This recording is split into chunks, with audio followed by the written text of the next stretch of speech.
नमस्कार दोस्तों, स्वागत है आपका अपने YouTube चैनल एजुकेशन क्लासेस रामो में। आपका स्वागत करता हूं। दोस्तों, बिहार शिक्षक भर्ती फेज 2 से रिलेटेड आज के वीडियो में हम कवर करने वाले हैं बिहार के इंपॉर्टेंट पॉइंट, यानी बिहार से रिलेटेड जो परिचय होगा वो आज के वीडियो में कवर करने वाले हैं। और आपको बता दें कि 7 तारीख और 8 तारीख को जो बीपीएससी फेज 2 का एग्जाम हुआ है उसमें सामान्य अध्ययन के जो क्वेश्चन जिस टॉपिक से बने हुए हैं उन्हीं टॉपिकों को मैं खोजकर लेकर आया हूं आज के वीडियो में। तो बहुत ही महत्वपूर्ण है अगर आप बिहार शिक्षक भर्ती फेज 2 की तैयारी करते होंगे बचे हुए डेटों में जो एग्जाम है उसके लिए। तो वीडियो को अंत तक देखिएगा। वीडियो पसंद आए तो लाइक शेयर सब्सक्राइब जरूर करिएगा। आपको बता दें कि इसकी पीडीएफ अगर आपको चाहिए तो हमारे टेलीग्राम पर चले जाइएगा, लिंक इस वीडियो के डिस्क्रिप्शन में आपको मिल जाएगा। चलिए वीडियो को शुरू करते हैं।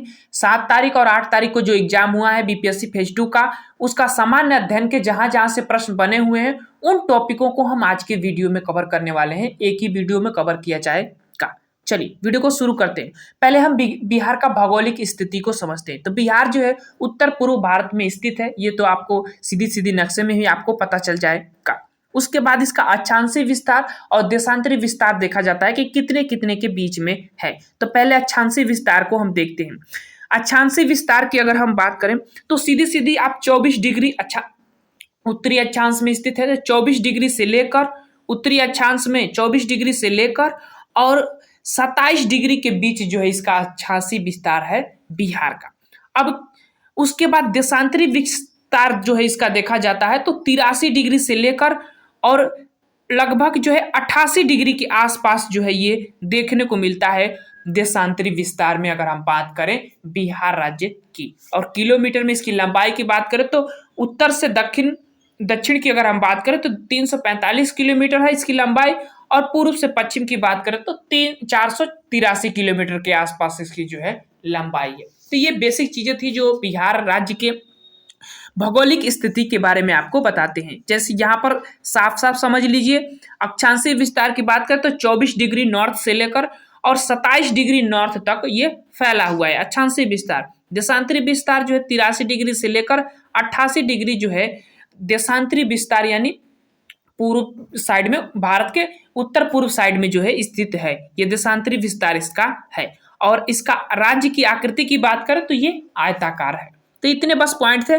आगे चलते हैं। अब इसके और भी परिचय हैं, जैसे कि इसकी स्थापना कब होती है। जैसे 12 दिसंबर 1911 को दिल्ली दरबार में पृथक बिहार प्रांत की घोषणा किया गया था। तो कब किया गया था? 12 दिसंबर 1911 को। उसके बाद ये घोषणा किया गया था 22 मार्च 1912 को बिहार राज्य को जो है उड़ीसा से अलग कर एक प्रांत गठित की अधिसूचना जो है घोषणा की गई थी। तो स्थापना जो है मेन यही है, ध्यान रखिएगा 22 मार्च 1912 को। इस पॉइंट को ध्यान रखिएगा, बिहार की स्थापना इसी डेट को होती है। आगे चलते हैं। 1 अप्रैल 1912 को बिहार उड़ीसा प्रांत का गठन हुआ था। 1 अप्रैल 1936 को बिहार एवं उड़ीसा अलग अलग राज्य बन गए थे, लेकिन मेन डेट यही मानी जाती है, ध्यान रखिएगा। उसके बाद बिहार से अगर हम बात करें तो एक और पॉइंट है कि 15 नवंबर 2000 ईस्वी को बिहार का अंतिम विभाजन हुआ था, जो कि झारखंड जो है एक नए राज्य के रूप में अस्तित्व में आया और 46% भूमि जो है झारखंड के पास चली गई थी। इस बात को ध्यान रखिएगा। 28वां राज्य के रूप में इसका निर्माण हुआ था, जो बिहार से अलग हुआ था 15 नवंबर 2000 को। तो इस डेट को ध्यान रखिएगा। और मेन बिहार की स्थापना 22 मार्च 1912 को हुआ था। ये डेट जो है ध्यान रखना है, यही सबसे ज्यादा पूछे जाते हैं। जहां से आगे चलते हैं। अब बिहार की स्थापना जो है कब मनाई जाती है? तो 22 मार्च को ही मनाया जाता है स्थापना दिवस बिहार का। तो ध्यान रखिएगा। अब इसका क्षेत्रफल की बात करें तो 94,163 वर्ग किमी में जो है इसका क्षेत्रफल है, जो कि भारत के पूरे क्षेत्रफल का 2.86% जो है भूमि ग्रहण करता है, जो बिहार राज्य। उसके बाद स्थान बात करें कि भारत के राज्यों में इसका स्थान कौन सा है, तो 12वां राज्य है। बड़े राज्यों की श्रेणी में 12वें स्थान पर आता है क्षेत्रफल के अनुसार। तो ध्यान रखिएगा। कुल जनसंख्या लगभग 10 करोड़ के आसपास है, बस इतना ध्यान रखिएगा, 10 करोड़ के आसपास है 11 की जनगणना के अनुसार। और भारत के कुल जनसंख्या का 8.60% जो है निवास करती है कहां पर? बिहार राज्य में। जनसंख्या की दृष्टि से बिहार जो है तीसरे नंबर पर सबसे बड़ा राज्य उभर कर आता है, तीसरा नंबर पर। तो इस बात को ध्यान रखिएगा, तीसरा नंबर पर बिहार राज्य आता है। पहले पर उत्तर प्रदेश, दूसरे पर महाराष्ट्र और तीसरे पर बिहार राज्य का नाम आता है। तो इस पॉइंट को ध्यान रखिएगा, अगर जनसंख्या घनत्व की बात हो तो तब पहले स्थान पर बिहार राज्य आता है। आगे उसकी भी चर्चा करेंगे, बने रहिएगा वीडियो के अंत तक।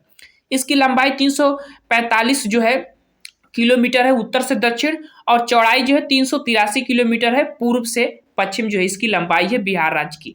समुद्र तल से ऊंचाई की बात करें तो 173 फीट, जो कि फीट में अगर पूछेगा तो, और मीटर में पूछेगा तो 53 मीटर हो जाएगी। औसत वर्षा 112 होती है बिहार में, ये चीजें ध्यान रखिएगा औसत वर्षा पूछे तो। आगे चलते हैं, और भी पॉइंट है।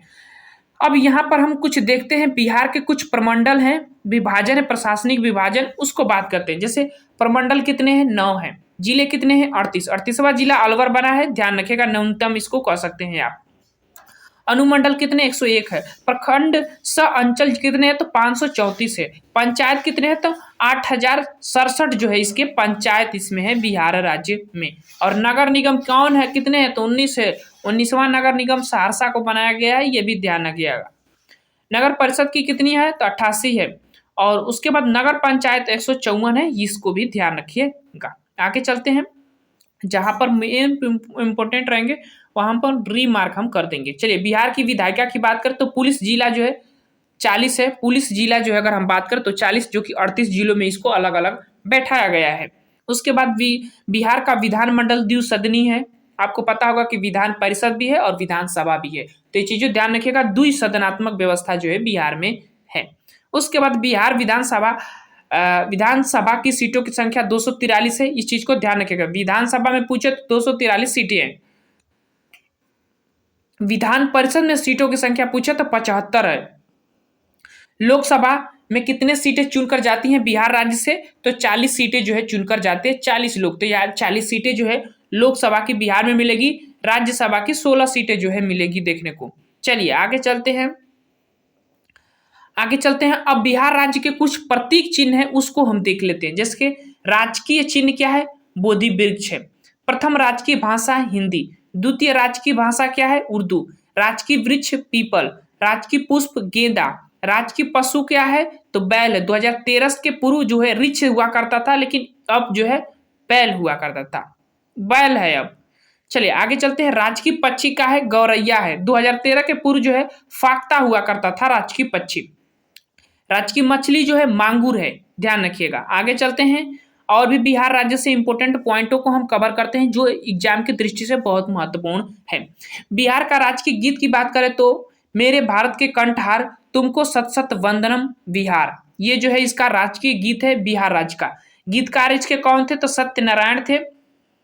संगीतकार कौन थे? तो हरिप्रसाद चौरसिया और शिव कुमार जो है शर्मा जी हैं। उसके बाद मान्यता कब दी गई थी? तो इसको 2012 में जो है इस राजकीय गीत को मान्यता दिया गया है बिहार सरकार के तरफ से। उसके बाद बिहार राज्य का प्रार्थना गीत की बात करें तो मेरे रफ्तार पर सूरज की किरण नाच करे। मेरे रफ्तार पर सूरज की किरण जो है नाच करे, ये राजकीय प्रार्थना गीत है बिहार राज्य का। आगे चलते हैं, अब हम देखते हैं और महत्वपूर्ण पॉइंट। 1857 की क्रांति से पिछले एग्जामों में मतलब 7-8 को पूछे गए एक एक क्वेश्चन है, तो ऐसे में ये टॉपिक बहुत महत्वपूर्ण हो जाता है आप लोगों के लिए, इसीलिए हम इस टॉपिक को कवर करते हैं। स्पेशली 1857 की जो क्रांति हुई थी उसको हम बिहार के अकॉर्डिंग देखेंगे, यानी बिहार में कौन कौन सी घटनाएं हुई हैं वो हम 1857 में देखेंगे। तो चलिए, बहुत महत्वपूर्ण है, ध्यान से देखिएगा। पहला पॉइंट है कि बिहार में 1857 की क्रांति 12 जून 1857 को देवघर जिले के रोहिणी गांव में 32वीं रेजिमेंट इन्फेंट्री रेजिमेंट के सैनिकों ने विद्रोह से हुआ।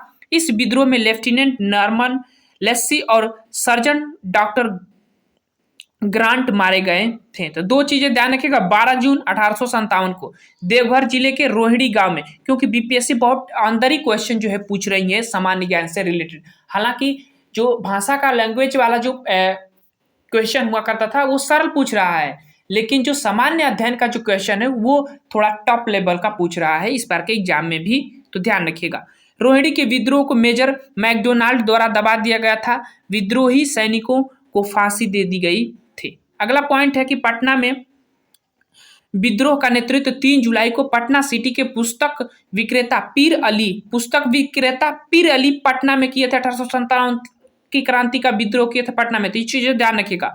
विद्रोह में अफीन एजेंट डॉक्टर आर नायर मारे गए। परंतु कमिश्नर टेलर ने विद्रोह को दबा दिया था और पीर अली सहित 17 व्यक्तियों को फांसी की सजा जो है दे दी गई थी। तो बस इतना ध्यान रखिएगा कि पटना में विद्रोह का नेतृत्व किसने किया था? पीर अली। पीर अली का नाम ध्यान रखिएगा, पूछेगा भाई। आगे चलते हैं अगला पॉइंट। 25 जुलाई 1857 को मुजफ्फरपुर में असंतुष्ट सैनिकों ने कुछ अंग्रेजी अधिकारियों की हत्या कर दी। उसी दिन दानापुर में 3 रेजिमेंटों के सैनिकों ने भी विद्रोह कर दिया और सैनिकों ने शाहाबाद जिले में प्रवेश कर जगदीशपुर के जमींदार बाबू कुंवर सिंह से मिलकर विद्रोह को प्रारंभ कर दिया था। तो कुंवर सिंह ध्यान रखिएगा, बहुत इंपॉर्टेंट है, आगे भी हम बात करेंगे। 30 जुलाई को सरकार के तत्कालीन सारण, तिरहू, चंपारण, पटना जिलों में सैनिक शासन लागू कर दिया गया। उसके बाद आगे चलते हैं। विद्रोह के एक झुंड ने भागलपुर तथा पहुंचकर जेल से 400 कैदियों को मुक्त करा दिया, जिसमें टिकारी राज पर हमला कर 10,000 रुपए जो है लूट लिए गए थे। उन्होंने टिकारी राज पर हमला कर 10,000 रुपए जो है लूट लिए गए थे। आगे चलते हैं। जो इंपॉर्टेंट होगा 1857 से रिलेटेड उस पर हम रिमार्क करेंगे। पहला ये रिमार्क, जगदीशपुर के जमींदार कौन थे? बाबू कुंवर सिंह। कई बार कई तरीके से ये क्वेश्चन को पूछता है, तो ध्यान रखिएगा। बाबू कुंवर सिंह ने बिहार में हुए 1857 की क्रांति के नेतृत्व किया। उन्होंने कमिश्नर टेलर ने पटना में भेंट के लिए आमंत्रण किया, मगर मौलवी अहमदुल्ला के साथ हुए विश्वासघात को समझते हुए उन्होंने 4000 सैनिकों के साथ विद्रोह जो है प्रारंभ कर दिया था।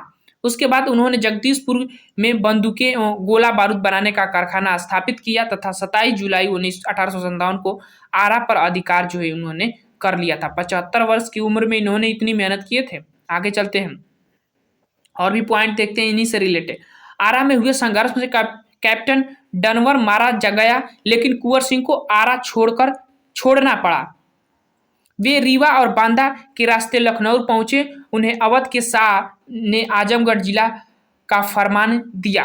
दिसंबर 1857 में कुंवर सिंह ने नाना साहब के साथ मिलकर कानपुर में अंग्रेजों से युद्ध किया और उन्होंने आजमगढ़ में भी अंग्रेजों को पराजित किया था। उसके बाद 23 अप्रैल 1858 को कैप्टन ली ग्रांट के नेतृत्व में आई ब्रिटिश सेना को कुंवर सिंह ने बुरी तरह पराजित कर दिया था। बहुत मेहनती, बहुत मतलब अंग्रेजों को परास्त कर दिए थे, ये चीजें समझिएगा। शिवराजपुर घाट गंगा नदी के पास है। पार करने के क्रम में सेनापति डगलस की गोली से कुंवर सिंह का बायां हाथ जो है काट घायल हो गया। मतलब डगलस जो था उसने कुंवर सिंह को गोली मार दिया बायां हाथ में और उसको काटना पड़ा। उन्होंने अपना बायां हाथ काटकर गंगा में प्रवाहित करते हुए कहा, हे गंगा मैया, हमारे प्यारे की यह अकिंचन भेंट स्वीकार करे।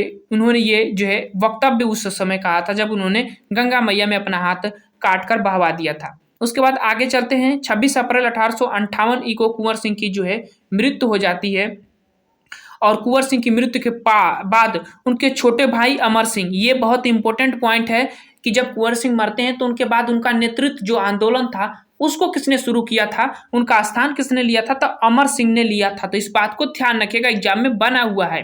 आंदोलन का नेतृत्व संभाला, जबकि दूसरे भाई हरि किशन सिंह ने उनका पूर्ण सहयोग दिया था। अमर सिंह ने कैमूर की पहाड़ियों में मोर्चाबंदी कर सरकार के विरुद्ध संघर्ष जारी रखा और नवंबर 1858 जब अंग्रेजी अधिकारी पुनः स्थापित हो गया तो विद्रोहियों ने हथियार डाल दिए। महारानी विक्टोरिया ने क्षमादान की घोषणा की, परंतु अमर सिंह आदि को दंडित किया गया था। उसके बाद आगे चलते हैं। आगे चलने के बाद हम देखेंगे कांग्रेस की स्थापना और बिहार।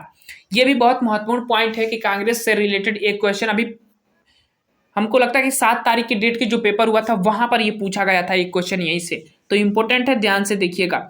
28 दिसंबर 1885 को बंबई के गोकुलदास संस्कृत महाविद्यालय हेमू द्वारा भारतीय राष्ट्रीय कांग्रेस की स्थापना हुआ था। तो 28 दिसंबर डेट ध्यान रखिएगा, बस इतना। बंबई में प्रथम अधिवेशन का अध्यक्ष WC बनर्जी ने की थी। यह अधिवेशन में 72 प्रतिनिधियों ने भाग लिया था, लेकिन बिहार से कई प्रतिनिधि शामिल नहीं थे। मतलब कोई प्रतिनिधि जो है इसमें शामिल नहीं थे बिहार राज्य से। कांग्रेस के दूसरे अधिवेशन में बिहार के 31 प्रतिनिधियों ने भाग लिया था। अब यहीं से शुरू होता है बिहार के जो जितने भी व्यक्ति थे वो महत्वपूर्ण पॉइंट। जैसे बिहार में जितने भी अधिवेशन हुए हैं उसको समझते हैं। ये पहला जो है 7 तारीख के डेट को पूछा गया है, तो ये चीजें ध्यान रखिएगा। हो सकता है कि आगे वाला डेट जो है पूछ लिया जाए। 27वां अधिवेशन 1912 में बांकीपुर पटना में हुआ था। पॉइंट ध्यान रखिएगा, डेट भी ध्यान रखिएगा। RN माधोलकर जी उसके अध्यक्ष थे। बिहार में ये हुआ था 27वां अधिवेशन। उसके बाद 37वां अधिवेशन, साथ साथ है, ट्रिक से ध्यान रख लीजिएगा। 1922 में हुआ था, गया में हुआ था, चित्तरंजन दास इसके अध्यक्ष थे।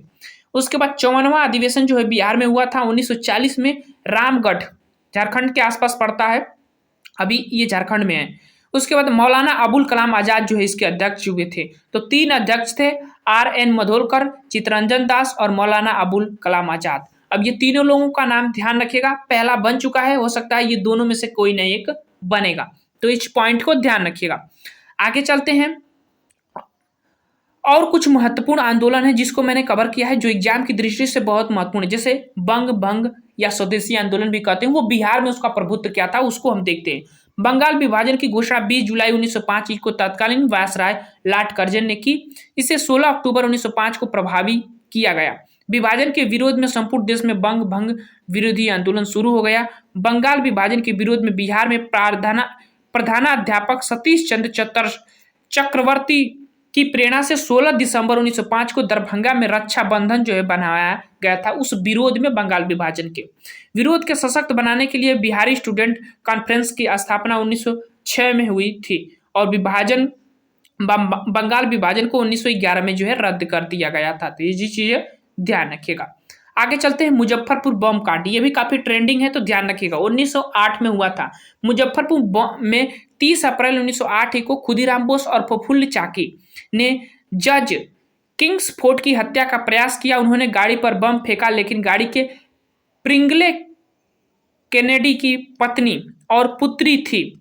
बम कांड में उनकी मृत्यु हो गई। मतलब जो किंग्सफोर्ड था उसकी पत्नी जो थी और उसकी बेटी, उसकी मृत्यु हो गई, बाकी ये बच गया, किंग्सफोर्ड बच गया था।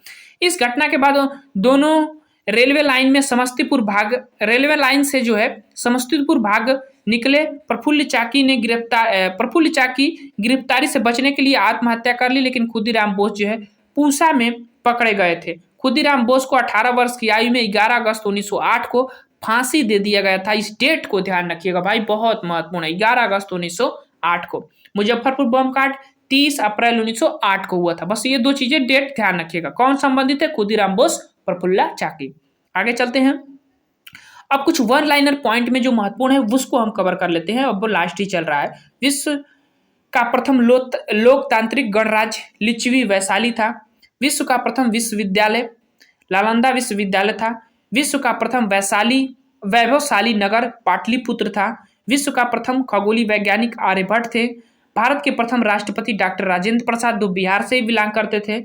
संविधान सभा के अस्थायी अध्यक्ष डॉक्टर सच्चिदानंद सिन्हा थे और संविधान सभा के अस्थायी अध्यक्ष डॉक्टर राजेंद्र प्रसाद थे। आगे और देखते हैं। ब्रिटिश शासन में प्रथम भारतीय राज्यपाल कौन थे? तो सत्येंद्र प्रसाद सिन्हा जी थे। उसके बाद ब्रिटिश शासन में बिहार के प्रथम राज्यपाल कौन थे? तो सर जेम्स शिफ्टन थे 1935 में, ध्यान रखिएगा। स्वतंत्र बिहार के प्रथम राज्यपाल जयराम दास दौलत राम जी थे 1947 में। ब्रिटिश शासन में बिहार के प्रथम मुख्यमंत्री मोहम्मद यूनिस थे, ध्यान रखिएगा। उसके बाद स्वतंत्र बिहार के प्रथम मुख्यमंत्री श्री कृष्ण सिंह थे, तो ध्यान रखिएगा स्वतंत्र बिहार के प्रथम मुख्यमंत्री श्री कृष्ण सिंह। और उसके बाद यहाँ पर होता क्या है ना कि जैसे कि बिहार में जब 1937 में चुनाव हुआ तो उस समय कांग्रेस पार्टी बहुमत हासिल की थी, लेकिन उस कांग्रेस को जो है लीड कौन कर रहे थे? तो श्री कृष्ण सिंह थे। लेकिन हालांकि जो है इनकी जो है श्री कृष्ण जी की जो है जो उस समय की ब्रिटिश सरकार थी उसने उनसे थोड़ा खटपट हो गया, तो इन्होंने अपना जो है दल नहीं स्थापित किया। इसकी वजह से जो है वहां के राज्यपाल जो थे उन्होंने मोहम्मद यूनुस को न्योता दिया कि भाई अपना एक गठबंधन बनाइए और सरकार बना लीजिए, तो इसीलिए पहले मुख्यमंत्री बन गए। उसके बाद स्वतंत्र बिहार के पहले मुख्यमंत्री श्री कृष्ण सिंह बने थे। तो ये चीजें ध्यान रखिएगा। इनके बाद यही बन चुके थे। फिर बाद में इन्होंने अपना सर्वदलीय की बैठक की और उसमें अपना बहुमत हासिल कर इन्होंने अपना फिर से जो है मुख्यमंत्री बन गए थे। तो उस समय मुख्यमंत्री नहीं हुआ करते थे, मुख्यमंत्री के नाम को प्रधानमंत्री नाम दिया जाता था। उस समय संविधान भी नहीं था। बिहार के प्रथम हरिजन मुख्यमंत्री भोला पासवान शास्त्री। बिहार के प्रथम निर्दलीय मुख्यमंत्री महामाया प्रसाद सिन्हा जी थे। बिहार के प्रथम मुस्लिम मुख्यमंत्री जो है अब्दुल गफूर थे, ध्यान रखिएगा। आगे चलते हैं और पॉइंट को देखते हैं। बिहार के प्रथम महिला मुख्यमंत्री श्रीमती राबड़ी देवी, लालू की पत्नी है। पटना उच्च न्यायालय के प्रथम मुख्य न्यायाधीश कौन थे? तो सर एडवर्ड मेनार्डेस जैक्सन कैमियर। पटना उच्च न्यायालय की स्थापना कब हुई थी? तो 3 फरवरी 1916 में हुआ था और 22 मार्च 1912 को पटना की स्थापना, बिहार राज्य की स्थापना हुई थी। तो ये चीजें डेट ध्यान रखिएगा। पटना उच्च न्यायालय के प्रथम भारतीय मुख्य न्यायाधीश सर सैयद अफजल अली जी थे। उसके बाद सर्वोच्च न्यायालय के प्रथम बिहारी मुख्यमंत्री मुख्य न्यायाधीश कौन थे? तो भुवनेश्वर प्रसाद सिन्हा जी थे। अगला पॉइंट है कि विधानसभा के प्रथम अध्यक्ष राम दयालु सिंह जी थे। आगे चलते हैं। विधान परिषद के प्रथम सभापति कौन थे? तो राजीव रंजन प्रसाद सिंह थे। और बिहार के प्रथम ज्ञानपीठ पुरस्कार पाने वाले व्यक्ति तो रामधारी सिंह दिनकर। ये पॉइंट ध्यान रखिएगा, हिंदी की दृष्टि से भी महत्वपूर्ण है और बिहार जीके में तो महत्वपूर्ण है ही है। आगे चलते हैं। प्रश्न नंबर अगला पॉइंट है कि विधान परिषद के प्रथम सभापति राजीव रंजन प्रसाद सिंह जी थे। बिहार के प्रथम ज्ञानपीठ पुरस्कार पाने वाले व्यक्ति रामधारी सिंह दिनकर जी थे। बिहार के व्यक्ति जिन्होंने भारत रत्न सम्मानित मिले हैं तो 3-4 व्यक्ति हैं। डॉक्टर राजेंद्र प्रसाद 1962 में, डॉक्टर जहांगीर हुसैन 1963 में, जयप्रकाश नारायण 1999 में, बिस्मिल्लाह खां जो है 2001 में जो है। ये बिहार के व्यक्ति हैं जिनको अब तक भारत रत्न मिला हुआ है। तो ये चीजें ध्यान रखिएगा। और भी कुछ पॉइंट है उसको देख लेते हैं। जैसे बिहार में प्रथम अशोक चक्र पाने वाला व्यक्ति रणधीर वर्मा था। बिहार का प्रथम हिंदी समाचार पत्र बिहार बंधु 1874 में, डेट भी ध्यान रखिएगा, 1874 में प्रकाशित हुआ था। बिहार का प्रथम अंग्रेजी साप्ताहिक समाचार पत्र दीन बिहार हेराल्ड था, 1875 में प्रकाशित हुआ था। बिहार का प्रथम हिंदी दैनिकी जो है समाचार पत्र सर्व हितैषी था। उसके बाद बिहार का प्रथम अंग्रेजी दैनिकी समाचार पत्र जो है दी सर्च लाइट 1918 में प्रकाशित हुआ था। यहां पर ध्यान रखिएगा, बिहार का प्रथम अंग्रेजी साप्ताहिक समाचार पत्र दी बिहार हेराल्ड था। बिहार का प्रथम जो है हिंदी दैनिक समाचार पत्र जो है सर्वहितैषी था। और बिहार का प्रथम अंग्रेजी दैनिक समाचार पत्र की अगर पूछेगा तो दी सर्च लाइट 1918 था। बिहार का प्रथम उर्दू समाचार पत्र कौन सा था? तो नूर अल अनवर 1876 में ये भी प्रकाशित हुआ था। बिहार के प्रथम हिंदी छापाखाना बिहार बंधु प्रेस और बिहार के प्रथम नगर पालिका जो है आ रहा है। उसके बाद अगला पॉइंट है कि बिहार आने वाला प्रथम अंग्रेजी यात्री कौन था? तो राल्फ पिच था। और भी पॉइंट है, बिहार की सबसे बड़ी नदी कौन सी है? गंगा है। बिहार का सबसे बड़ा नगर कौन सा है? पटना है। बिहार का सबसे बड़ा हवाई अड्डा जयप्रकाश नारायण हवाई अड्डा जो कि पटना में है। बिहार का सबसे बड़ा रेलवे जंक्शन जो है पटना जंक्शन है। बिहार का सबसे बड़ा प्लेटफार्म जो है सोनपुर है। बिहार का सबसे बड़ा सड़क पुल जो है महात्मा गांधी सेतु पुल है। बिहार का सबसे बड़ा मेला जो है हरिहर नाथ सोनपुर में लगता है। उसके बाद बिहार का प्रथम तेल शोधक कारखाना बरौनी रिफाइनरी है और बरौनी को बिहार का औद्योगिक हब भी कहा जाता है। तो ये चीज़ ध्यान रखिएगा। बिहार का प्रथम सिंचाई परियोजना जो है सोन बहुउद्देशीय परियोजना है। और भी पॉइंट है उसको देख लेते हैं। बिहार का प्रथम तारामंडल जो है इंदिरा गांधी तारामंडल पटना में है। आधुनिक बिहार का प्रथम विश्वविद्यालय पटना विश्वविद्यालय है जो 1917 में बना था। बिहार का प्रथम खुला विश्वविद्यालय नालंदा विश्वविद्यालय है। बिहार का सबसे बड़ा विश्वविद्यालय मगध विश्वविद्यालय है। बिहार का प्रथम कॉलेज पटना कॉलेज 9 जनवरी 1863 को स्थापना हुआ था। आगे चलते हैं। बिहार का सबसे गर्म जिला गया। बिहार का सबसे ठंडा जिला गया। अच्छा, गर्म यही है, ठंडा यही है। बिहार का सबसे अधिक वर्षा वाला जिला किशनगंज जो कि सबसे पूर्व में है। उसके बाद बिहार में सबसे कम वर्षा वाला जिला औरंगाबाद सबसे नीचे है, ध्यान रखिएगा। और भी पॉइंट है, बिहार का सबसे ठंडा जिला गया है। बिहार में सबसे अधिक वर्षा वाला जिला किशनगंज है। बिहार का सबसे कम वर्षा वाला जिला औरंगाबाद है। बिहार का सबसे बड़ा जिला पश्चिमी चंपारण है और बिहार का सबसे छोटा जिला शिवहर है। तो ये थे कुछ महत्वपूर्ण पॉइंट जो कि बिहार जीके से रिलेटेड हमने करा दिया आप लोगों के लिए। बहुत महत्वपूर्ण ये वीडियो था। वीडियो को अंत तक देखिएगा, PDF टेलीग्राम पर जाकर ले लीजिएगा। चलिए आज के लिए बस इतना ही, थैंक यू।